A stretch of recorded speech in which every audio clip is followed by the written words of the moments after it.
Hi, my name is Akima Price, and today I have the honor of introducing Rue Mapp, founder of Outdoor Afro. Rue is a visionary and thought leader in the outdoor field. For over a decade, I have worked beside Rue, stood in the sidelines cheering her on, sat in the student seat taking notes to her wisdom and passion and just fire that she's brought to the conservation world.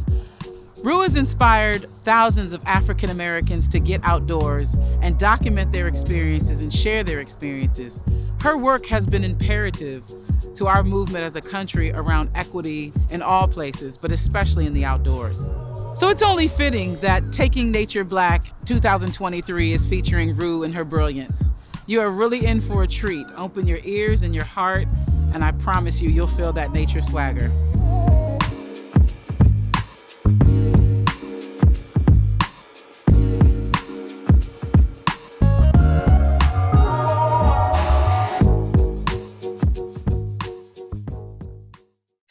Hello. I am just, I already feel like my cup is filled just listening to who I call my sister from another Mr.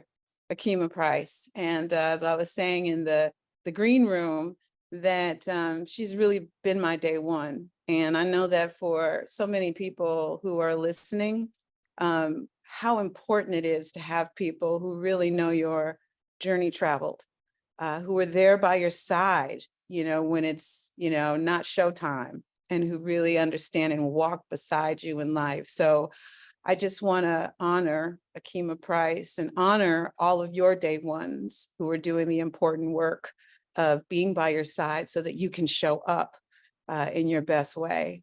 I also want to thank the conference organizers, all the sponsors. I look at all the logos and I see real people who care deeply about this work, people with whom I've had the privilege of connecting to over the years and who've made a difference in my work. Thank you, because sponsorship and our business of getting this message and getting this conference out to the communities of our interest requires support. So I thank everybody for saying yes to that support, and shout out Forest Service and REI. REI is another day one, and if you haven't checked out our collaboration with REI between Outdoor Afro Inc., get into it. So without further ado, I'd love to share my screen with you, and then we can begin talking about this journey of mine, which is called Outdoor Afro, and all the things I've learned through this experience, how I've continued to grow alongside the work, and key takeaways, things that I've learned up to this point that I apply to the work every day, and a little bit about what's next. And hopefully there's some time for your questions and your answers. So let me go ahead and share my screen, and hopefully there's no problems there. There we are. Great. So Outdoor Afro is a love story. For so much of the work and journey that I've been a part of, there's an element of it that loves to gravitate toward the peril and pain of the Black experience. But when I look back on my life and my connections to community and family, beginning when I was just a little girl on my family's ranch, it's been so much about love and connection. And this is me, back then, still trying to be cute in nature. At my family's ranch, you see the barn in the background, the propane tank that fueled the house. And it was, very much a country house. We didn't even have a telephone up until I was about 10 years old. And it was a place for me to have that unstructured time in nature. My parents are from the South. Even though I was born and raised in Oakland, California, my parents were from Texas and Louisiana. And like many of the people in this conversation, they migrated west and north or got off wherever the train stopped in search of the warmth of those other suns, as Isabel Wilkerson so beautifully paints in her book. And they came, of course, for greater opportunities, but also for, as you know, an escape from Jim Crow and the restrictions and violence that came with those codified laws and behaviors. And so what was beautiful about my family's experience is that they decided not to leave everything behind that they loved. They also brought with them to California their love of nature. And so much so, and I didn't even understand until much later the importance of this, but my dad was like, let's create a nature place for our family to enjoy the outdoors. And it was a place where we had, all kinds of family events. We had family reunions, retirement parties, church services, baptisms. I mean, it was absolutely a fantastic place for me to grow up and have this front row seat to not only like wild exploration of nature and the local creeks and the riparian habitat and the birds, but also what hospitality really means. And my dad had a famous saying in our family, and it was, "You have a standing invitation."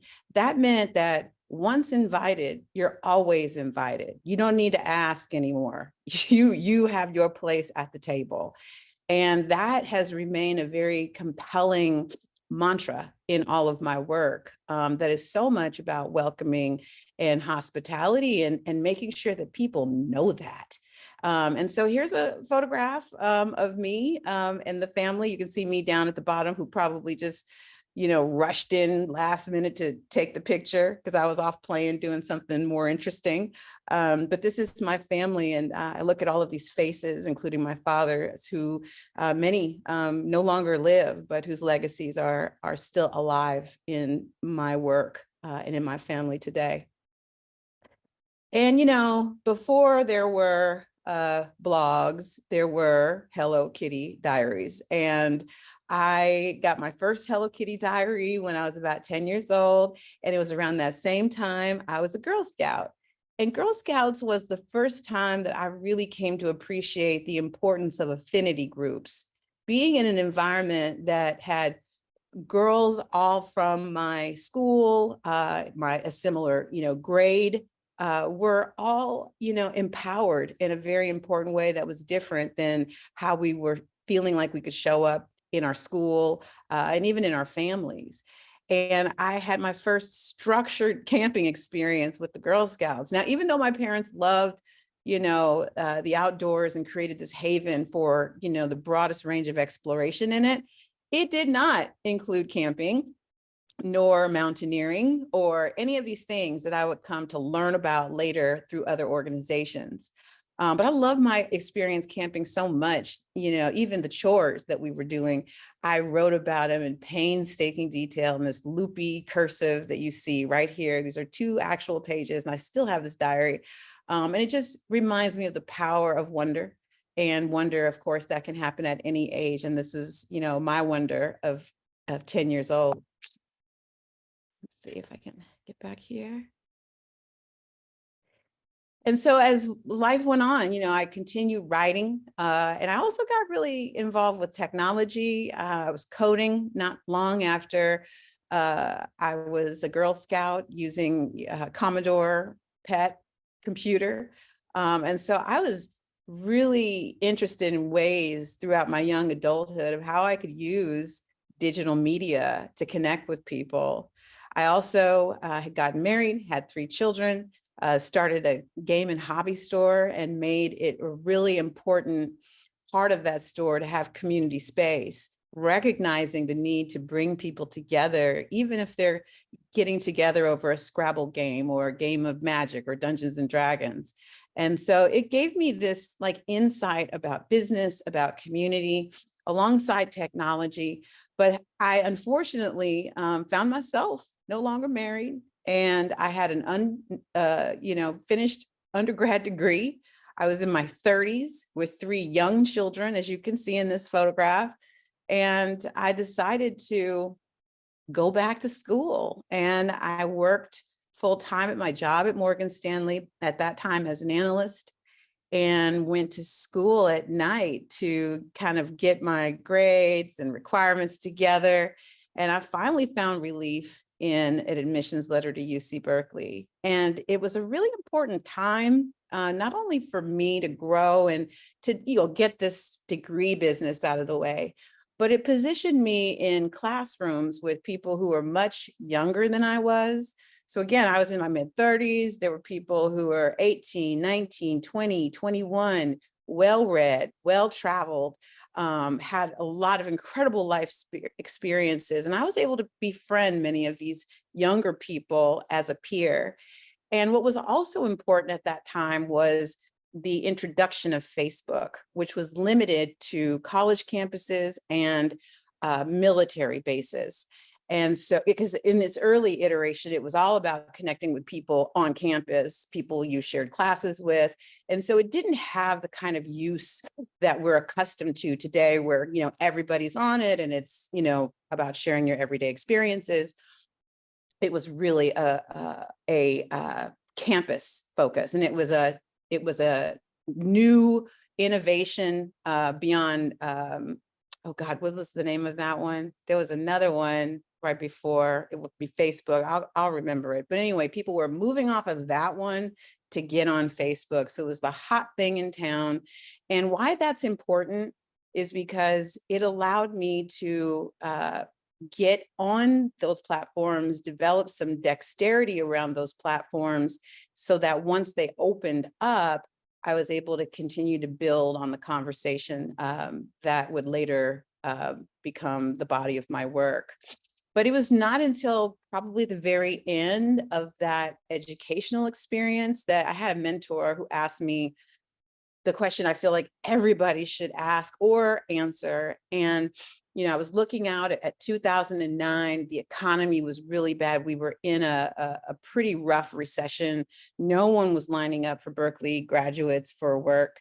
And she's like, if time and money were not an issue, what would you do? And I literally opened my mouth and my life fell out. I said, well, I probably start a website to reconnect Black people to the outdoors. And there's what I call a magic moment that happens when you see something that's often hiding in plain sight.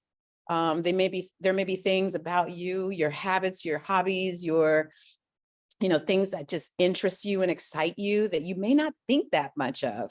But it was a moment of revelation for me, because it was an opportunity for me to draw on what I knew to be true about Black people and their connection with nature through my personal experience, a chance to really leverage the power of digital technology, to leverage my education, which was focused on the history of art and understanding the power of visual representation to tell stories. And just knowing that there were more people missing out, or at least appeared to be missing out, based on what I was seeing in the mainstream gaze back in 2009. And so Outdoor Afro was just a blog that I started like 2 weeks after that conversation, whimsically named, okay, no focus group, no, nothing, just, the creator gave me that name, okay, because people do ask me, like, how'd you come with that name? I don't know, but I'm here for it, obviously. And, it was just a journey of me sharing stories of growing up. And then quickly, an audience already beginning to join social media. Oh, and I remember it was MySpace. People were dumping MySpace for Facebook. That's what it was. But in any case, what emerged through these conversations I was literally having at my kitchen table through this blog were people who had not been voiced, who had not been visible before in the conversation. And they were Black women between the ages of 25 and 44 as a bigger chunk, although of course, more elder, more younger, but there was a big chunk of people who had never been spoken to, who had never even been asked about what is it that they need or care about in their outdoor experiences. And so I realized we had a visual representation problem.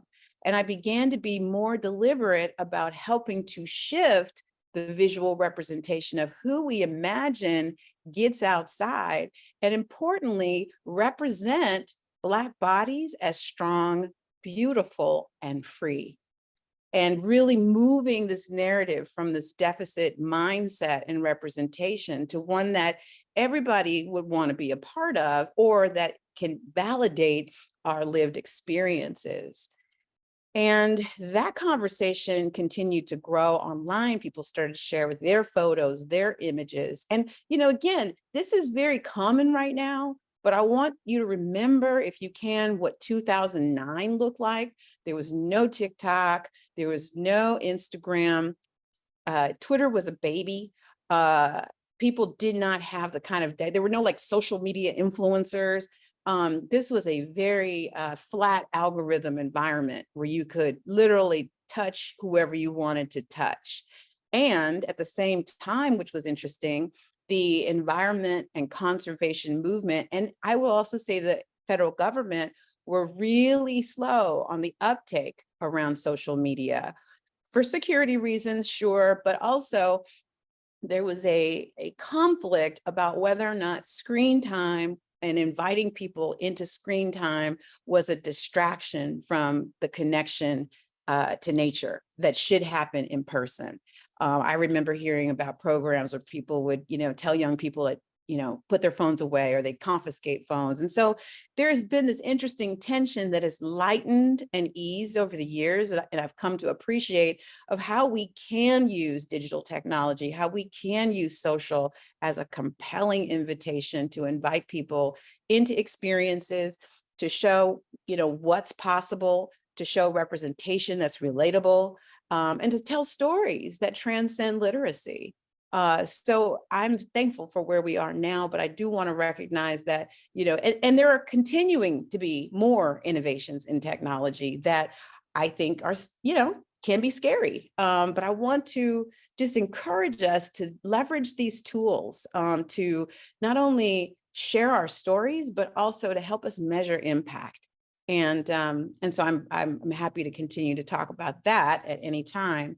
But around the same time of developing this narrative and building community, I started getting connected to many different organizations who also were thinking about how more people can get connected to the outdoors from various perspectives. And this is just a sample. I mean, I could probably put like 4 dozen names and logos up here to, illustrate the touch points that were really important to help me understand the larger field of the environment, but also for me to kind of take bits of learning from each of these viewpoints and imagine what it could be like if more people had this knowledge.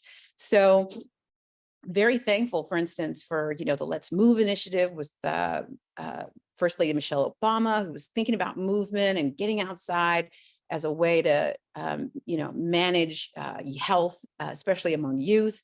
I very much appreciated, working with local conservation groups, especially the Golden Gate Audubon Society, that really helped me to look at birds for the first time. And I'm sure there's a lot of birders here, and, people say I'm not a birder, but like people know birds, and you know when something's different, but I feel like working at the Audubon and in traditional conservation organizations or alongside them, really helped me to shift my vision, to the place where you can't unsee it anymore. And that, I feel, is an important value, an enduring value of environmental education, is helping people see. And once they see, they cannot unsee. And of course, our friends at the National Park and so many more partners who really helped to inform my learning and theory of change. But I knew, I needed to get people into the outdoors. Like, people began asking, like, how do I, okay, this is great. Love this conversation online, but I want to meet my people. And so I started pulling in a lot of the learning from the various organizations and just infusing that learning with my own homegrown hospitality. And I started leading Outdoor Afro trips of my own. And this is, one of my very first ones out here in Oakland, California at Lake Merritt, the oldest wildlife sanctuary in the country. You see me with my binoculars, and, I didn't call this a birding trip, but I just happen to have my binoculars, and I happen to point out, overwintering birds. And, and there's just ways we've been able to, weave conservation ethic from the very beginning into our outdoor experiences. And, just like I tell a lot of Outdoor Afro new volunteers, your first events are going to probably be a bunch of your friends and family. And that's exactly what you see here. which I think was about 2011, when I really started getting events going on my own in the San Francisco Bay Area. And then, after kind of trying my hand with getting people in the outdoors and understanding how to manage risk and how to manage, just belonging and helping more people feel included and a part of something in an ordinary way, I was like, okay, this knowledge cannot just live with me. I need to share this knowledge with other people.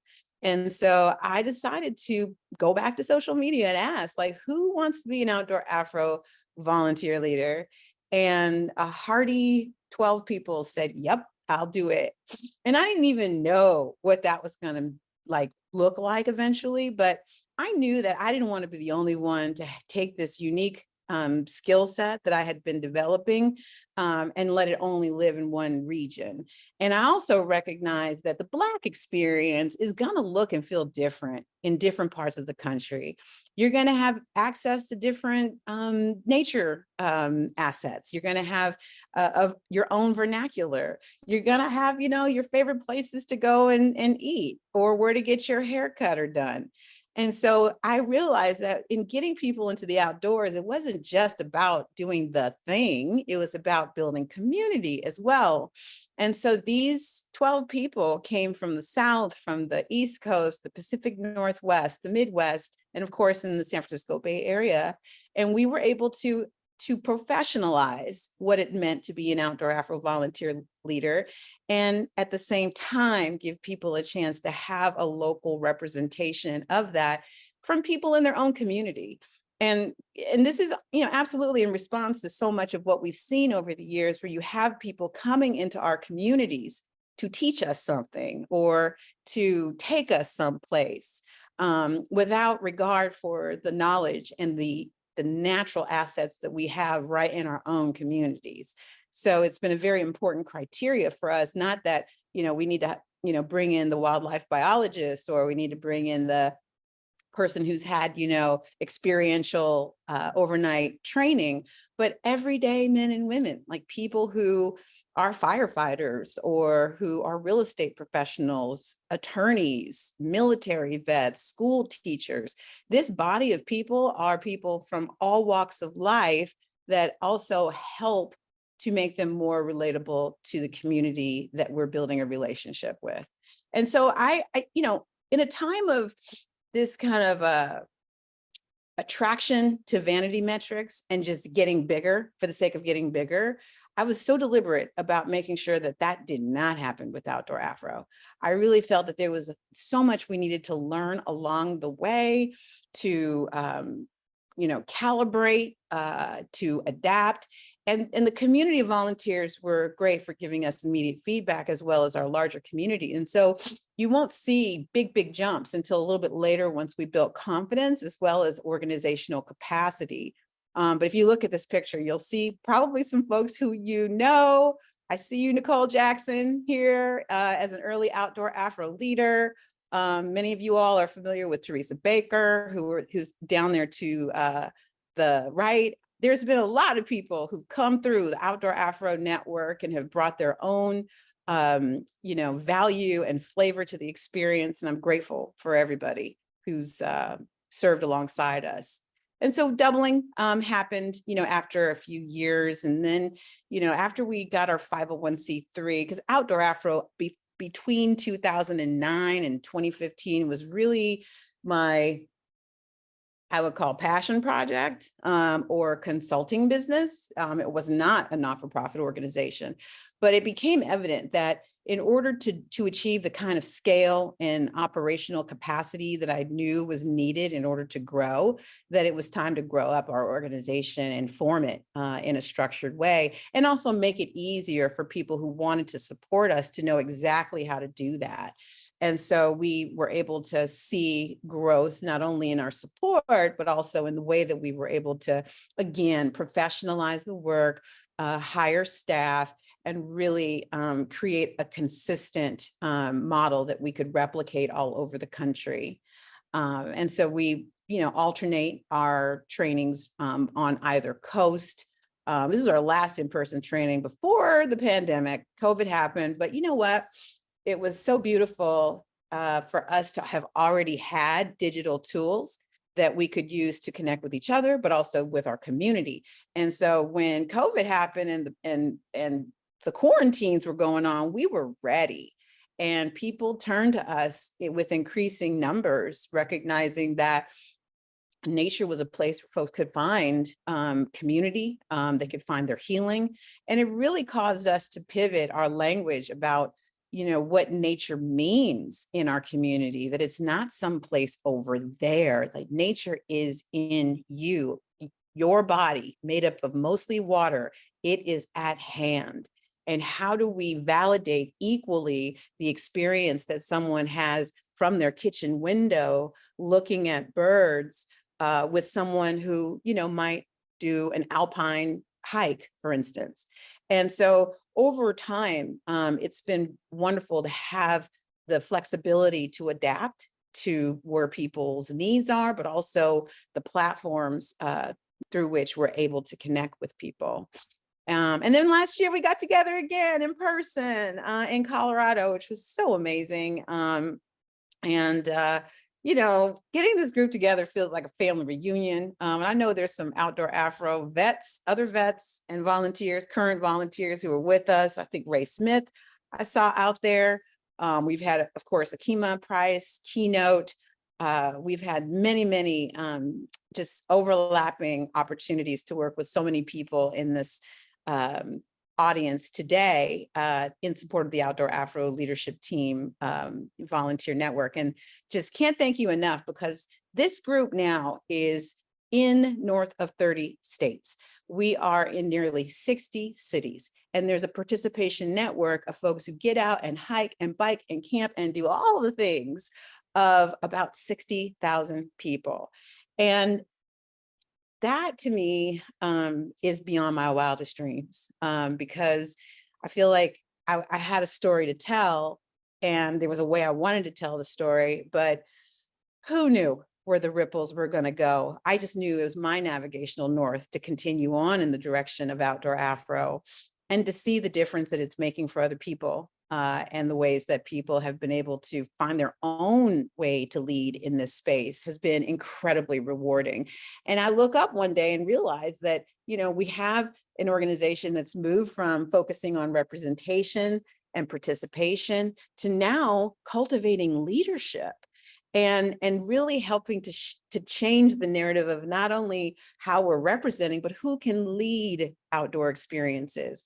And from where I sit, I feel so strongly that we have to do everything we can to help restore outdoor leadership back to the home.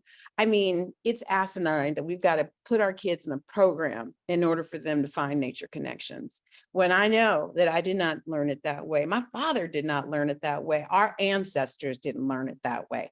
And so how do we tap into that ancestral knowingness, which I've coined as nature swagger, to pass on to our children, to live our lives, in a more nature informed, confident way that is not only beneficial for us as individuals, but also our communities and ultimately the planet. So I just want to share a little video that gives you a bit of what the Outdoor Afro volunteer experience means for people who participate. I can just allow them to share this in their own words.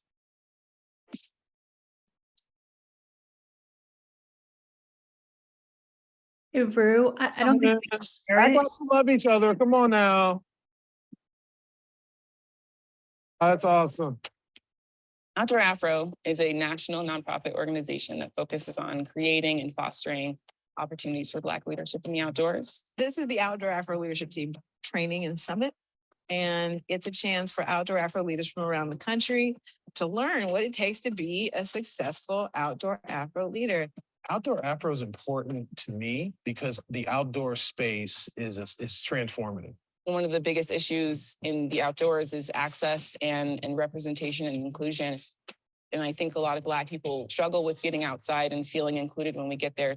So at this training, we have lectures on risk management, demonstration hikes, meditation as a way to weave mindfulness. You have access through these leaders to all of this knowledge, and it really creates a safer space for you to feel like, I do belong in the outdoors. And yes, we do. One of the most important things that we focus on in Outdoor Afro is creating a sense of community. And it's not even a sense of community. You actually have that. You're a part of that. And I knew it when I left the leadership training, and I wanted to share that and bring that back to New Mexico. I'm like, let's get all the way on the edge. Oh God. You get to know new people. And by the end, when you close it, you feel like you've known them forever. And you want to see them again. You want to go outside and play. Like that's Outdoor Afro.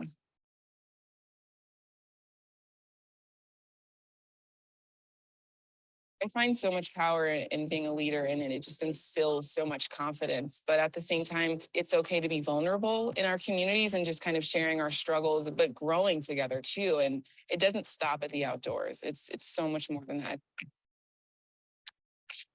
Outdoor Afro has become for so many people that place where you feel nurtured and affirmed, and you get to be all the parts of who you are. Because we all need connection. And that's what Outdoor Afro is. So it lets people know that they're all right. And specifically, they're all right in nature.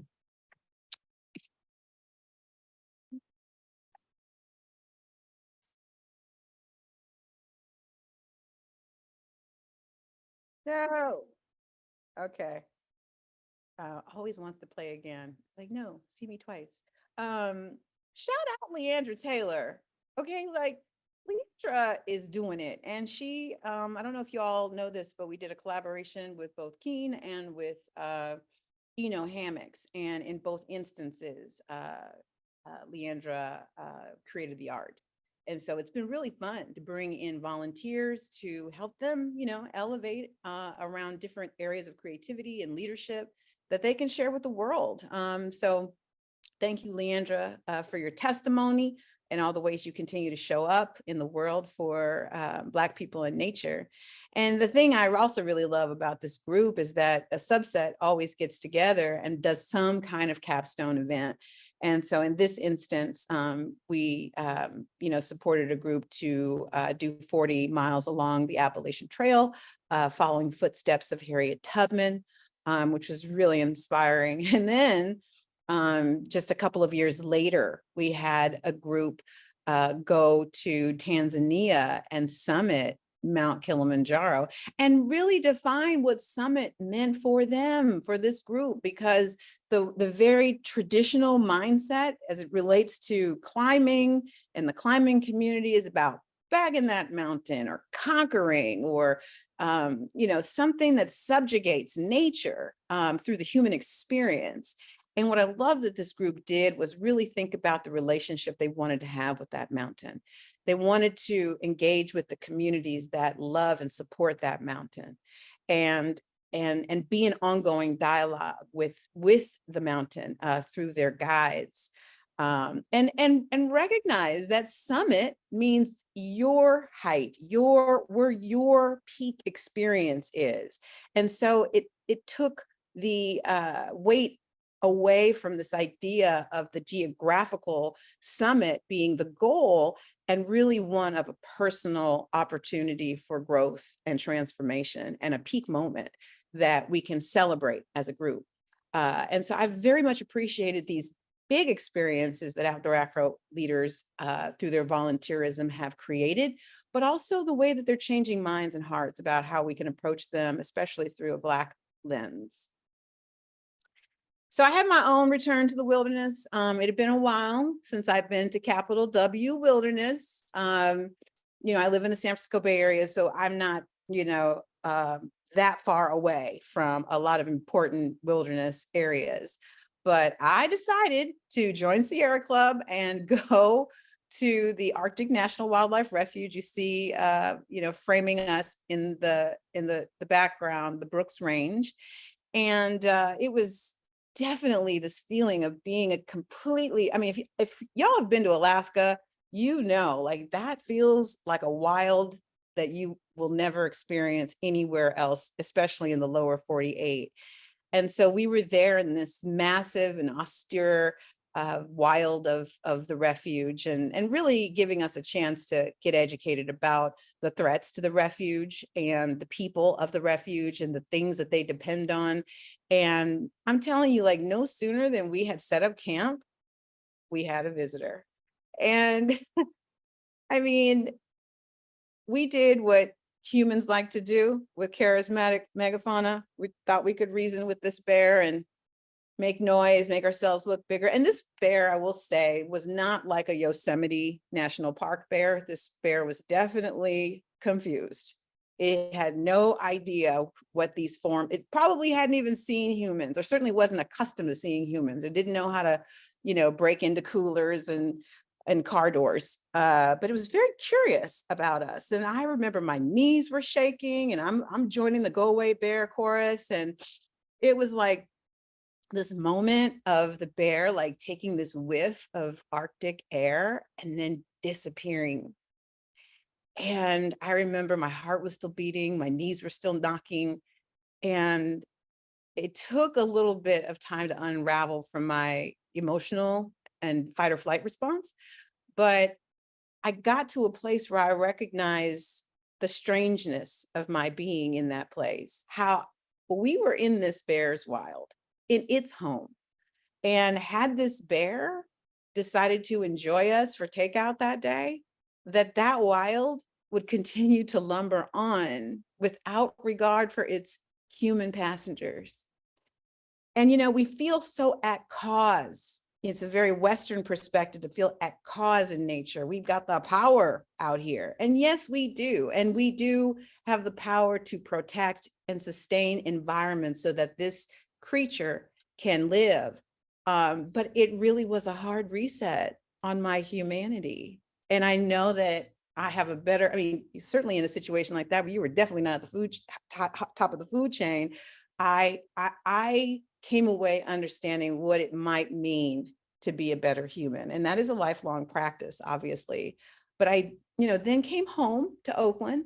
And one of the things that I've struggled with throughout my career is for the advocacy of and the protection of far away public lands, and how to talk about the need for that protection in my own community, how to make that conversation feel relevant to the people who I touch and live with every day.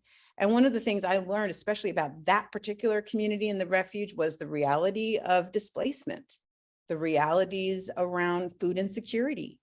And those were issues front and center happening with the Black community here in the San Francisco Bay Area and in metro areas all over the country. And so, it's so important to find those connection points so that when we bring these important protection initiatives to our community, that it feels like it really is connected to what our community cares about and wants to advocate for. So I'm constantly looking for ways to continue those connections. This work has also really helped me to understand not just about the importance of my family's history, but the importance of all the family histories and all the academic pathways that have supported nature throughout time for the Black community in this country. And at the same time, we do have to look at those realities that were real barriers for our enjoyment and freedom in the outdoors. Billie Holiday is singing about strange fruit. With this awareness we have at the generational level today, that trees are not always viewed as places of refuge, but instead places where violence occurs. We have so many figures in our lineage, from Harriet Tubman, who I totally talk about as a wilderness leader, to folks like George Washington Carver, for all of the innovation in farming that is adapted and in popular use today. And so we have many heroes that have led the way and whose shoulders we can stand on. I'm also really proud of the ways that through the REI and Outdoor Afro Inc. collaboration, we've been able to shine light on some of those places of purpose that Black people have attended to over time.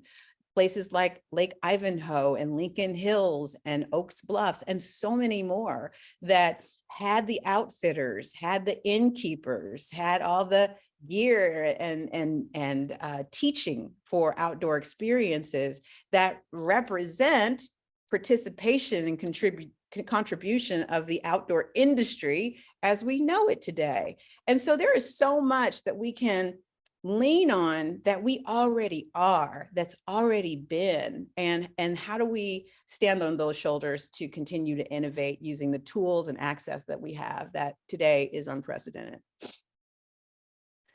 And in my time with Outdoor Afro, we have, been a witness to so much national pain, pain involving involved violence and death. And it didn't start with George Floyd for us. I mean, we were, shaken to the core over Tamir Rice and Oscar Grant, and living in Oakland, California, being kind of at ground zero for activism throughout time, but also for people to have the freedom of the expression to get out and protest in the streets. And I, was leaving my office, which is located in downtown Oakland to this day. And I'm like, what am I to do today as a Black woman leading a Black focused organization that's telling people to get outside? What am I called to do right now? And God or the universe gave me the answer before I could get my key in the door. And it was, you do nature, Rue. That is your lane. And that was a very important moment of inflection for me. And it's continued to help me stay focused, because the winds of distraction, they don't cease blowing. And having that clarity that I do nature has helped me to go deeper into how Outdoor Afro can be a solution to what might ail us as a community that sits alongside all of the other wonderful solutions that are out there. And that first weekend after that revelation, I brought a group of people together, friends and partners, and we did our very first healing hike. And that was back in 2014. And we did what our ancestors have always known we could do. And that was to lay down our burdens down by the riverside. Those songs, those lyrics, they endure for a reason, because they helped our people find a way toward freedom. And I've been very alert to the ways that Outdoor Afro can continue that lineage and that hope and that solution to help us find our healing through nature. And so healing hikes, we started in 2014-ish, and we have continued through many different changes, moments of crisis, to lean into a healing hike model that is now part of our training for our volunteers. We're also living with, unfortunately, the legacy of Jim Crow policies that have kept our people from knowing how to swim. I was a part of a group back in 2018, and their big slogan for the year was "Planet or Plastics." And I thought to myself, going back to, this conversation of what can I bring back to Black people? And I was like, can't bring this to Black people. Why? Because Black children are drowning at 5 times, even 6 times the rate of their white counterparts, ages 5 through 19. And we have all heard the story of the child who jumps in the pool, can't swim, caregivers jump in the pool, everybody drowns. So it really reached a point for me through that exposure, and also having a couple of other instances where we brought people to outdoor experiences and people had varying degrees and fears around swimming, that I was like, okay, not on my watch. And we decided to provide swimmerships. And they've been a very powerful way. If there's anybody in this audience that doesn't know how to swim, please let me know, because we have the resources to help every child and their caregiver in our sphere of influence learn how to swim. And so if there's anybody in this conversation today who doesn't know how to swim, get at me, because I know this: if you don't know how to swim, you're not going to put a pole in a lazy lake. You're not going to ease into a tipping kayak, okay? And there's going to be a limit of how much you're going to care about plastic in the ocean. So it's like, we have to build relationship with water, and we have to do so in a way that, really turns the tide away from fear And also helps us to remember of the long heritage of Black people, beginning with the African continent, who were masters at swimming, and to really leverage, the power of our ancestry to, with, the resources that we have today to turn this around from a public health as well as a environmental perspective. And this is what it looks like, okay? When parents and caregivers know how to swim, they can whitewater raft. Seeing nature, as I mentioned before, for us, it's not about getting out and traipsing through the, outdoors and not notice what's in bloom, or not notice the flowers and the trees and the, and the birds, and really think about, environmental education is just everyday education. It's part of just being a citizen and an animal, a human animal, and raising awareness. And again, you start with anyone at any age with this knowledge, and they never, ever forget it. And one thing is super important, as I mentioned before, Outdoor Afro is really trying to help restore that everyday nature awareness and education back to the home. And so we are deliberately multi-generational. So families can come with grandma, they can come with their children in the buggy, on the backpack. Like, it is a family affair with Outdoor Afro. But these are important opportunities, because people need to know, like, what do I have to bring if I'm bringing my toddler? How long, is a reasonable expectation for an excursion with a young person?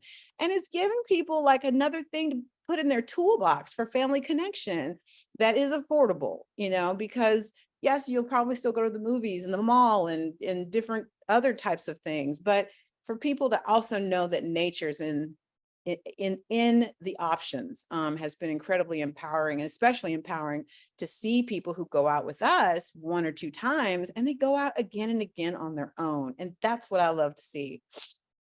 We also care very much about policy. We've had various touches over the years, beginning with the Obama administration, connecting in with federal, state, and local policy, and really helping our lawmakers understand that Black people care about environmental policy. Our voting record consistently shows that we care about laws that protect the environment. And it's lovely for us to go and bring Outdoor Afro volunteers in these experiences so that they can build on those local connections with their their electeds at the congressional level and Senate level, all the way to, your mayor, your council person or alderman, because showing up, just showing your face as a citizen, it matters. And then, like, right before the pandemic, I don't know if y'all heard about this, but I got a call from Oprah and had a chance to take her out hiking. That was definitely a fun experience. And I will just say that from my kind of what was going on in my mind at the time, it was like having her in my living room, because we were in nature, and we were in the nature that was like in Oakland. We were not at some, iconic public land. We were at a place where I ran cross country in high school, where I had a first kiss, where I walked my rescue dog, where I taught my kids how to hike. I mean, so she was literally in my living room. And if you want to know, if you've not met her, she's exactly like the person we all grew up with. Gracious, kind, hugging everybody. It was just a really fantastic opportunity to, again, just kind of be an extension, through Outdoor Afro to more people and networks. And then I become a born again hunter. My family, we are a hunting family. I grew up with wild game on the table.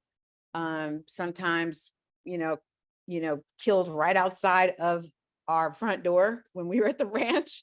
And so as my parents and other relatives passed on, there was a huge gap I recognized in how I was eating, how I was in connection with our foodways, and just wanted to be in a more honest relationship with how food gets to my table. And so that has been an incredibly rich experience for me, to get back involved with hunting. And it's actually helped me to love wildlife more.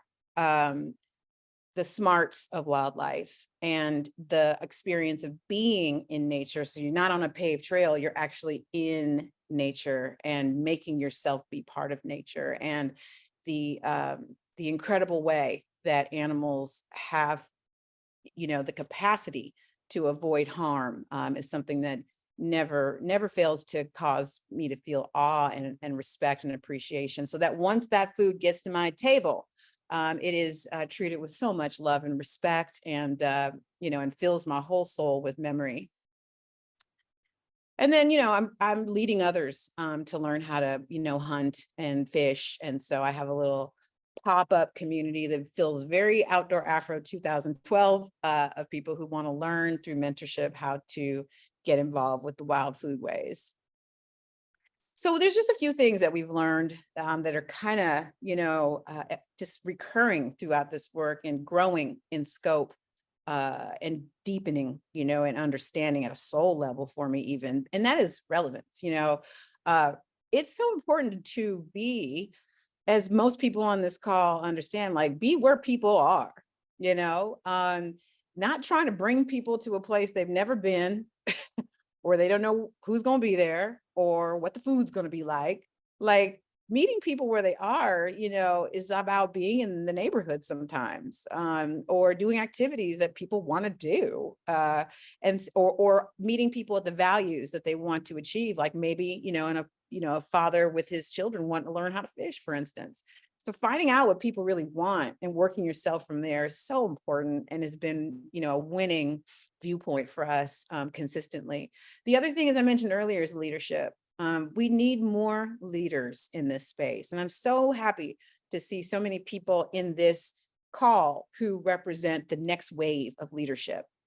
And increasingly, my work has really been focused on helping people to lead, helping people through mentorship to create healthy organizations, emphasis mine, because, we know about the big, green ones who've been around for decades.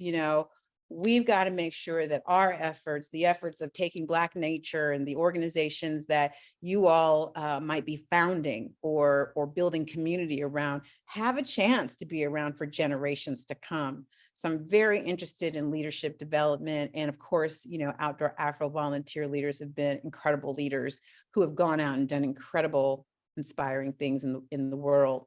And then finally, let's have patience with ourselves. We're in like this Amazon Prime mindset. We want it and we want it now, but this is a long game. And I think it's so important for us to think about what winning looks like and work ourselves backwards from what that moment means to you, what it means to your organization, versus like, kind of being in this swirl of fight and discord. What's winning look like? And recognizing that winning and getting to our goals might be a generations long effort. So let's pace ourselves, because I'm telling you, when I started Outdoor Afro, the groups, the interest, the support didn't even exist. And that was 14 years ago. And I can't wait to see what the next 14 years means for many of your efforts and organizations and what that can look like. But again, it is the long view, and it won't be this moment in time when the bill is signed, when the ticker tape parade happens, when you even hike with Oprah. It will be that quiet moment where you will look up and see people out in nature, recreating, loving, living in the experience of the outdoors in proportion to their population and their opportunity. And it's no big deal. So here are some ways to stay in touch with me. I already shouted out Outdoor Afro Inc. Y'all go get some. We have a new color upcoming. If you missed your favorite colors, here's my book, where you'll hear a lot more about the stories that I shared with you today, as well as the stories of about 30 other people who I consider my newest wave of lifelong friends, including Akima Price and a few others who are organizing this event. And I just hope we can stay in touch. I'm Rue Mapp, across all the platforms, or Outdoor Afro across all the platforms. And then, of course, you can follow the newer Outdoor Afro Inc. and the Black Heritage Hunt if you want to learn about the hunting aspects of Rue Mapp, which I keep, respectfully separate. And I just want to thank y'all. I don't know if we have any time for questions, but I am so grateful to have had the chance to be with you. And I wish you all just so much joy and healing and connection through your outdoor experiences and with each other. Ruth, thank you so much. I just have a quick question because my mind is blown right now hearing your story, and I imagine most of our audience. For yourself, I mean, as my sister says, you're doing the darn thing. But I mean, there have to be some moments when you think, I can't believe it's gotten this accepted and this widespread. I mean, does that ever come to you? That's a great question. Like, sometimes I'm not in touch with that because I am a wife, I'm a mother. And so I have, my, everyday life, that keeps me pretty balanced, if you will. And I've got my friends, I have people I've been friends with since I was 12. We talk and pray every day on Snap. So I just have like this counterbalance of like real life grounded experiences. And sometimes it actually surprises me because I just feel like I'm living in my truth. I'm living a full expression of who I am. And, there are people who say, oh my God, Rue, you must be so crazy busy. And I'm like, there ain't nothing crazy here. And I don't use the B word because I choose where I want to be. Like, I'm not anywhere. There's no other place I'd rather be right now than with y'all right now, And so I think for me, it's been an exercise of just staying present and honest and authentic. And, I think the benefit also came from starting Outdoor Afro, going back to school in my mid-30s. And I was able to, just know more about who I was at that time, as well as how to leverage the opportunities that I was given in a different way than I might not have, 10 years earlier. So, but I am just thankful. I am thankful so much for just having an opportunity to serve, as well as to honor my parents, especially my father. I feel like I have a moment before I do every speaking engagement where I imagine that he's here, he's cheering me on. He's so proud. And he wants his story told. And we all have people in our families whose stories want to be told. And you'll find that to continue telling those stories will fill your cup. Ruth, thank you so much. And again, we definitely will stay in touch. We appreciate you sharing your story with us. Thank you so much for having me. God bless you all. And that's all the time we have for this segment. We will see you tonight. We have another session this evening with Caroline Brewer. She's an author and the former chairwoman of the Taking Nature Black Conference. So she's a name that many of us know. She will be giving the presentation titled The Environment, a Love Story, and a Reason to Say Their Names. So come back with us tonight at 7 Eastern Time. And then, of course, hopefully we'll see you tomorrow at the Silver Spring Civic Center. Thanks again.